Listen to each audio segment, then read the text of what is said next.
गांव रामपुरा दिन में जितना शांत था, रात में उतना ही डरावना हो जाता था। गांव के बाहर एक पुराना पीपल का पेड़ था। लोग कहते थे कि वहां एक चुड़ैल रहती है जो रात में पायल पहनकर घूमती है। राहुल, गांव का निडर लड़का, इन बातों पर विश्वास नहीं करता था। एक दिन उसने ठान लिया, आज रात मैं खुद जाकर देखूंगा कि वहां सच में क्या है। उसके दोस्तों ने बहुत रोका, लेकिन वो नहीं माना। डरावनी रात के 12 बजे राहुल चुपके से घर से निकला। जैसे ही वो पीपल के पेड़ के पास पहुंचा, चारों तरफ अजीब सन्नाटा था। तभी छन छन छन पायल की आवाज गूंजी। राहुल ने पीछे मुड़कर देखा, एक औरत खड़ी थी, सफेद साड़ी, लंबे खुले बाल और पैर उल्टे।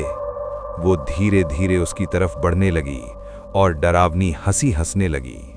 राहुल डर के मारे भागा, लेकिन जैसे जैसे वो भागता, वो आवाज उसके और पास आती जाती। किसी तरह वो घर पहुंच गया। अजीब बदलाव। अगले दिन से राहुल बदल गया। वो चुप रहने लगा, रात में जागता और बार बार एक ही बात कहता कि वो मुझे बुला रही है। उसकी माँ बहुत डर गई और फिर एक रात राहुल अचानक घर से गायब हो गया। सुबह वो पीपल के पेड़ के नीचे मिला, जिंदा, लेकिन उसकी आंखें बिल्कुल खाली थीं। वो बस बड़बड़ा रहा था, वो यहीं है। बाबा का सामना। राहुल की माँ उसे तुरंत एक बाबा के पास ले गई जो भूत प्रेत को भगा देते थे। बाबा ने जैसे ही राहुल को देखा, उनका चेहरा बदल गया। उन्होंने कहा, इस पर किसी शक्तिशाली आत्मा का साया है। तभी राहुल अचानक हंसने लगा। तुम कुछ नहीं कर पाओगे। उसकी आवाज बदल चुकी थी। बाबा ने हवन शुरू किया और मंत्र पढ़ने लगे। जैसे जैसे मंत्र तेज हुए, राहुल तड़पने लगा। अचानक तेज हवा चलने लगी, दरवाजे अपने आप बंद हो गए।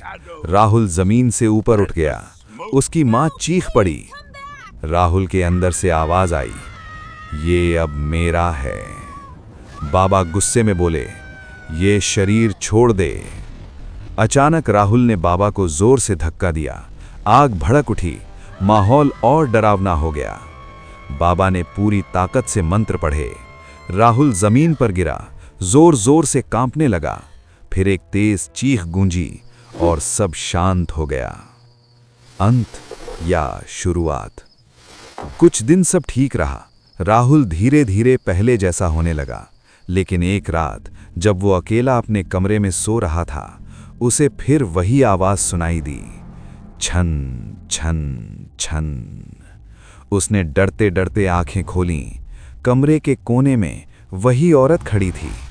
धीरे धीरे वो मुस्कुराई, मैं वापस आऊंगी।